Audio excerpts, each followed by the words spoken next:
अब चलिए यहाँ पर आदर्श विलयन है और अनादर्श विलयन है।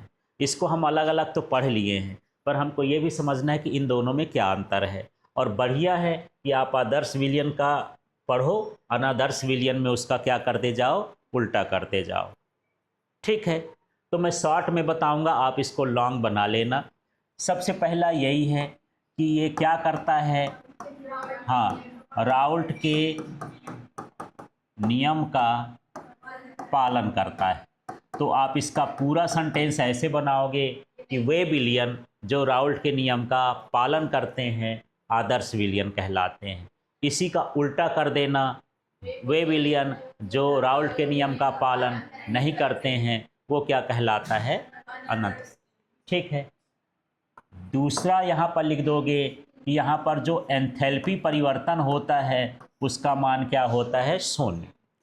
एच माने हो गया एंथैल्पी, डेल्टा का मतलब हो गया परिवर्तन, माने एंथैल्पी परिवर्तन क्या होता है, शून्य। अर्थात मिश्रण बनाने में न तो ऊष्मा का उत्सर्जन होता है और ना ही ऊष्मा का अवशोषण होता है।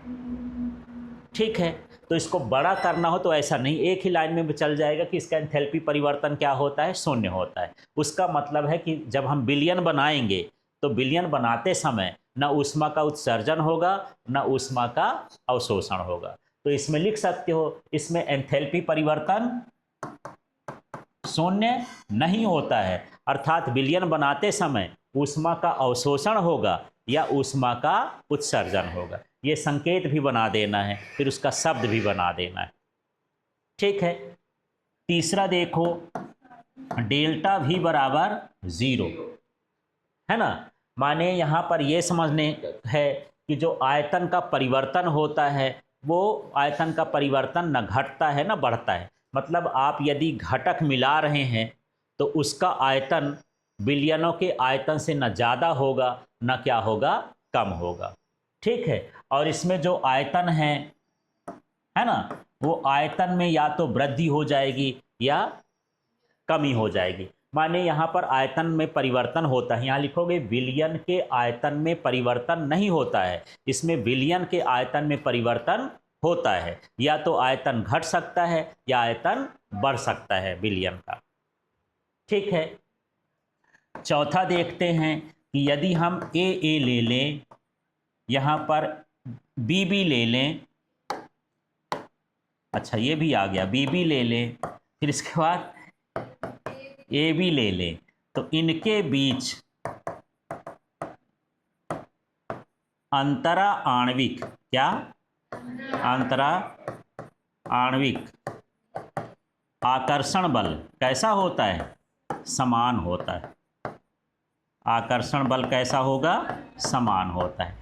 ए का मतलब ये है कि यदि विलायक विलायक है या फिर विलेय विलायक है या विलेय और विलायक के बीच का अंतर आणविक आकर्षण बल है वो एक जैसा रहता है, ना घटता है ना बढ़ता है।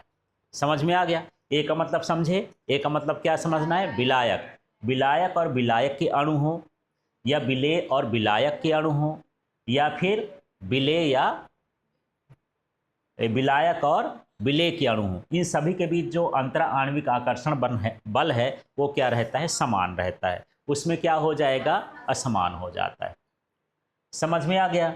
यहाँ पर उदाहरण दे सकते हो, जैसे इसका उदाहरण क्या कहलाया, बेंजीन और प्लस क्या हो गया, टॉल्यून। ठीक है ना।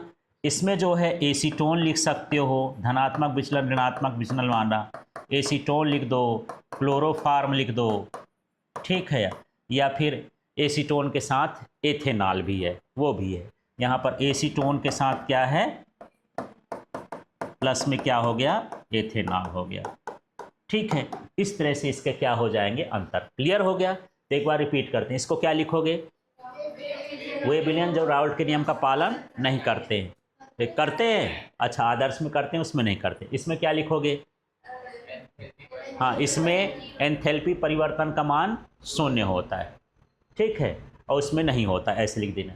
इसमें आयतन परिवर्तन का मान शून्य होता है। यहाँ पर क्या लिखोगे, ए बी इनके बीच अंतर आणविक आकर्षण बल एक समान रहता है। ठीक है, ये बल है, बाल लिख गया है और ये एक समान कर देना। उदाहरण में क्या लिखोगे, बेंजीन और टॉल्यून का विलयन, एक आदर्श विलयन है। और यहाँ पर एसीटोन क्लोरोफॉर्म और ये अलग चीज़ है ना। और एसीटोन एथेनॉल का जो विलयन हो कैसा कहलाया, एक अनादर्श विलयन का कहलाया। ठीक है।